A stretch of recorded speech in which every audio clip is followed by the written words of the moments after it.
Mga ka-listeners, ang segment natin ngayon ay ang Dear Kuya Rex on Call. Ang audio na yung mapapakinggan ay ang aming secondary voice actor. Maraming salamat sa patuloy niyong pakikinig. Akala ko, isa lang itong simpleng gabi para mawala ang pagod ko sa trabaho. Akala ko, babayaran ko lang siya. Hihiga ako, at pagkatapos ng isang oras, babalik na sa normal ang buhay ko. Pero nang maramdaman ko ang mga kamay niya sa likod ko, mabibigat, mainit, at puno ng ingat. Alam kong hindi lang muscle pain ang tinatanggal niya. Ginising niya ang isang parte ng pagkatao ko na matagal nang natutulog. Sa loob ng madilim kong kwarto, sa amoy ng peppermint at eucalyptus, nagbago ang lahat. Ito ang kwento kung paano naging simula ng aking forever. Ang isang gabi, naghahanap lang ako ng panandaliang ginhawa. Ako si Lance, 28 years old, team leader sa isang BPO company. Ang buhay ko ay umiikot lang sa tatlong bagay: trabaho, tulog, at kape. Wala akong social life. Wala akong love life. Sabi ng mga kaibigan ko, masyado daw akong subsob sa trabaho, kaya tumatanda akong binata. Ang sagot ko naman lagi, saka na yan, pag mayaman na ako. Pero ang totoo, pagod lang talaga ako. Pagod na akong makipagkilala, pagod na akong umasa, at pagod na rin ang katawan ko. Isang Biyernes ng gabi, umuwi akong drained na drained. Masakit ang likod ko, kakaupo ng 8 oras. Masakit ang balikat ko, kakabuhat ng problema ng team ko. Gusto ko nang humiga, pero parang kulang. Kailangan ko ng massage. Nag-scroll ako sa Facebook. May nakita akong page ng mga freelance therapists, home service massage, strong but relaxing, PM4 rates. Dahil desperado na akong matanggal ang lamig sa likod ko, nag-message ako. Available po ba tonight? QC area. Wala pang 5 minuto, nag-reply na. Yes po sir, on the way na po. Kung confirm nyo, ako po mismo pupunta. Jerome. Nagpadala siya ng picture, ID picture. Mukhang disente, moren, maiksi ang buhok. Mukhang malakas ang katawan. Sige, confirm, reply ko. Habang hinihintay ko siya, naglinis ako ng konti sa kondo. Nagpalit ako ng boxers at nagsuot ng maluwang na sando. Naganda ako ng tuwalya. Standard procedure. Wala akong ibang iniisip kundi ang mawala ang sakit ng likod ko. Makalipas ang 45 minutes, tumunog ang intercom. Andyan na siya. Pagbukas ko ng pinto, natigilan ako. Ibang itsura ni Jerome sa personal kaysa sa ID picture niya. Sa picture, mukha siyang seryoso at medyo plain. Sa personal, Lord, patawad. Ang gwapo niya. Patangkad siya sa akin ng kaunti. Malapad ang balikat na bumabakot sa suot ng puting fitted shirt. Medyo pawisan siya. Siguro galing sa biyahe. Pero ang fresh pa rin tingnan. May dimple siya sa kalang pisngi kapag bumingiti. Sir Lance, bati niya. Ang boses niya, malalim. Yung boses na parang bass ng speaker. Ramdam mo sa dibdib. Oo. Ako nga. Pasok ka. Nauutal kong sagot. Shit, Lance. Umayos ka. Masahista yan. Hindi date. Pagpasok niya, amoy ko agad siya. Hindi amoy pawis na maasim. Amoy breeze. Amoy sabon na pandalaki. Saan po tayo, Pesto sir? Sa sala o sa kwarto? Tanong niya. Habang nilalabas ang mga gamit niya. Alcohol, oil at towel. Sa kwarto na lang. Mas malamig dun, may aircon. Sagot ko. Pumasok kami sa kwarto ko.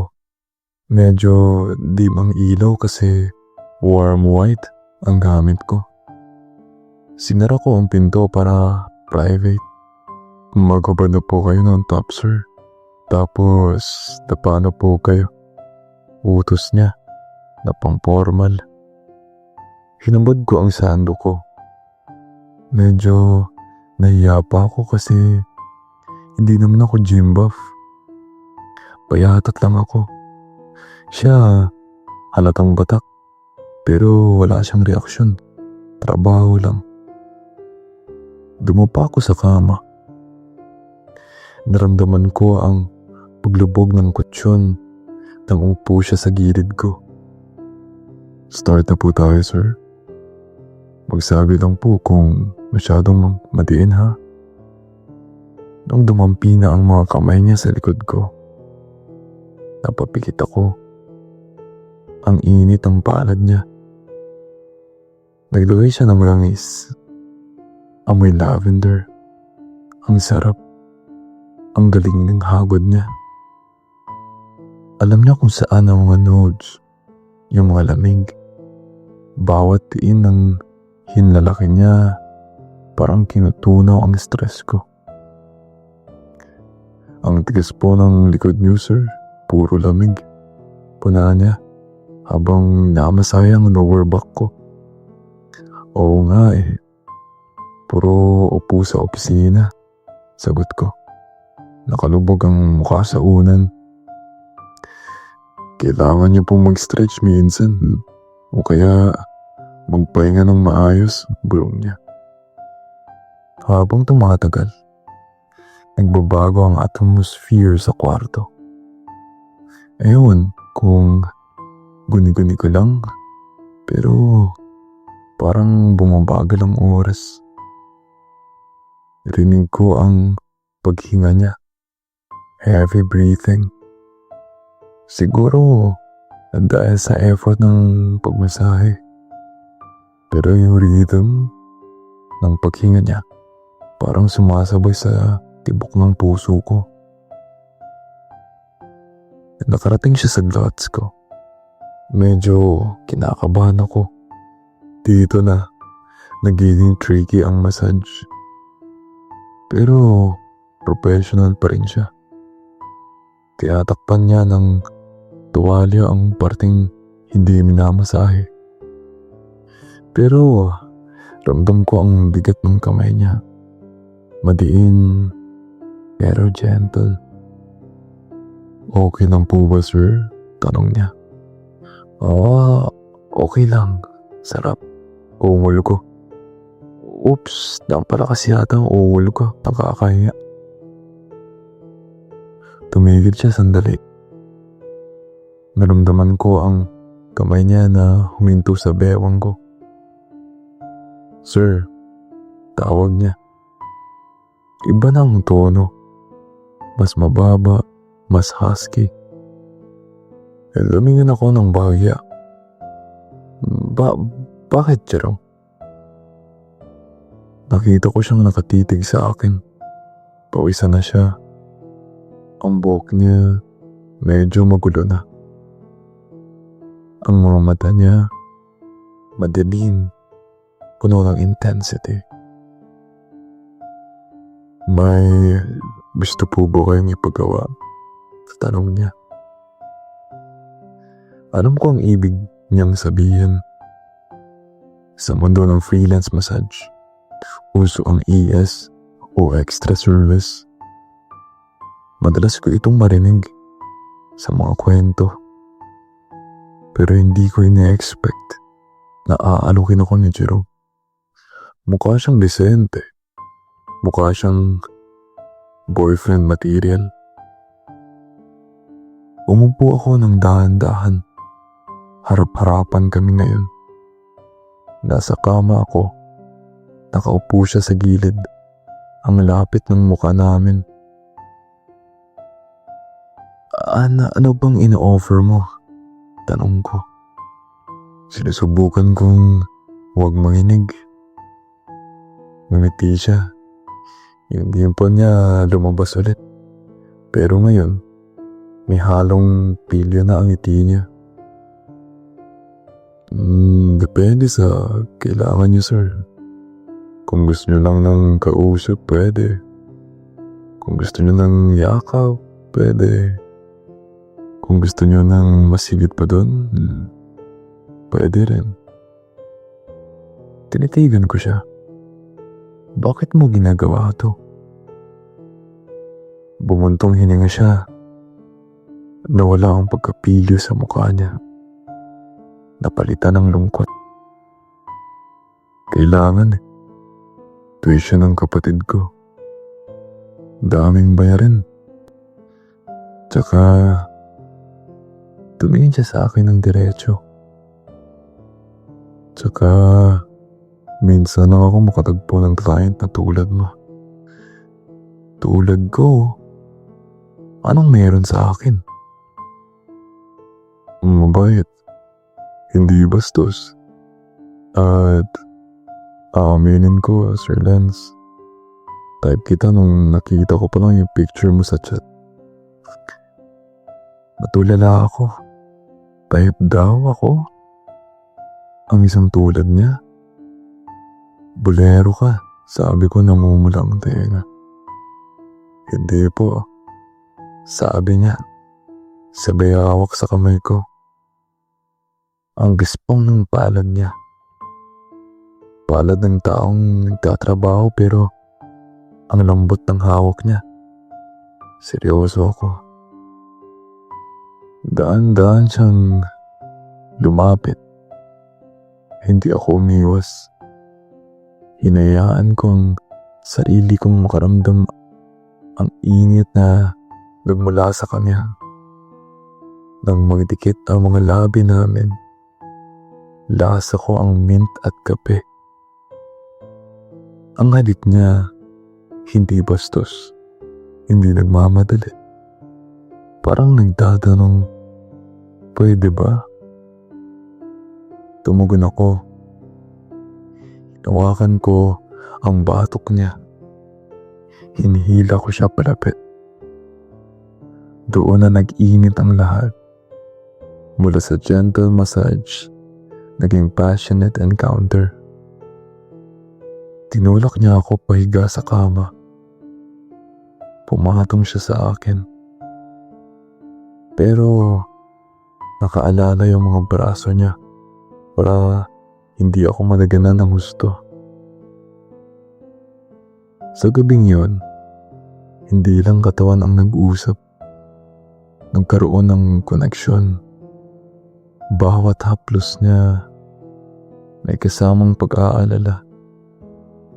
Bawat tingin niya may kasamang paghanga. Hindi ko naramdaman na isa akong client. Naramdaman ko na ako si Nance at gusto niya ako. Pagkatapos ng lahat, nakahiga kami sa kama. Magkatabi, pawisan, hinihingal. Tiningnan ko ang orasan. 12:00 na pala. Jerome, tawag ko. Po, sagot niya habang nilalaro ang daliri ko. Uuwi ka ba? Tumahimik siya sandali. Dapat po. May pasok pa ako bukas sa gym. Instructor ako sa umaga. Masahista ako sa gabi. Kaya palang ganda ng katawan mo. Biro ko. Tumawa siya. Sira. Pero kung gusto mo pa akong magstay, pwede naman. Tinignan ko siya. Gusto ko siya. Gusto kong magstay siya. Hindi lang ngayong gabi. Magkano? Tanong ko. Magkano ang overnight? Tinakpan niya ang bibig ko gamit ang daliri niya. Shh. Wala nang bayad to, lads. Yung kanina, yung massage, sige bayaran mo. Yun kasi trabaho ko yun. Pero yung stay, yung halik, libre na yun kasi gusto ko. Napangiti ako. Yung ngiting abot hanggang mata. Matagal na akong hindi nakangiti ng ganito. Niyakap ko siya ng mahigpit. Sige, dito ka lang. Natulog kami ng magkayakap. Ang braso niya ang naging unan ko. Ang tibok ng puso niya ang naging ladabay ko. Kinabukasan, nagising ako sa amoy ng fried rice at itlog. Wala na si Jerome sa tabi ko. Kinabahan ako. Iniwan ba niya ako? Dali-dali akong lumabas sa kwarto. Nakita ko siya sa kusina. Nakasuot ang apron ko na Hello Kitty pang design na regalo ng nanay ko. Nagluluto ng agahan. Lumingon siya at ngumiti. Good morning, Sir Lance. Kain na po tayo. Lumapit ako at niyakap siya mula sa likod. Isiniksik ko ang mukha ko sa likod niya na amoy breakfast at soup. Huwag mo na akong tawaging sir. Bulong ko. Lance na lang. Humarap siya sa akin at hinalikan ako sa noo. Opo, Lance. Kumain kami ng sabay. Nagkwentuhan. Nalaman kong single din siya. Nalaman kong pareho kami ng hilig sa anime. Nalaman kong pareho kami ng naghahanap ng taong makakaintindi sa amin. Bago siya umalis, nag-abot ako ng bayad para sa massage. Tinanggap niya yun bilang respeto sa trabaho niya. Babalik ka ba? Tanong ko habang nasa pinto siya. Ngumiti siya at kinuha ang cellphone niya. Text kita o kaya book mo ako ulit. Exclusive therapist pa na ako simula ngayon. Tumawa kami pareho. Umalis siya pero naiwan ang amoy ng langis at ang init ng presensya niya sa kondo ko. Lumipas ang mga buwan. Si Jerome nga ang naging exclusive therapist ko.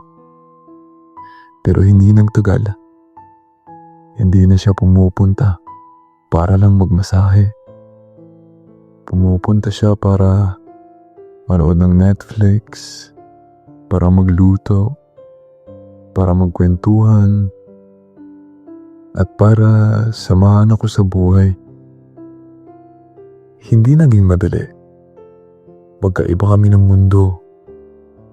Ako office guy, siya hustler na marangal ang trabaho. Pero sa pag-ibig, wala akong job description. Walang status. Ngayon, kapag umuwi ako galing trabaho na pagod, hindi ko na kailangang mag-book sa app. Dahil pagbukas ko ng pinto, andun na siya. Hinihintay ako. Pagod ka, mahal? Tanong niya. Sobra, sasabihin ko. Lalapit siya. Pipislin ang balikat ko. Dali ka, masahe kita. Libre na. Extra service kasama ang puso. At sa bawat haplos ng mga kamay niya, alam kong home na ako. Ito ang kwento ng aking home service. Ang kwento kung paano hinilot ng pag-ibig ang naninigas kong puso. Ako si Lance at ito ang aking untold story.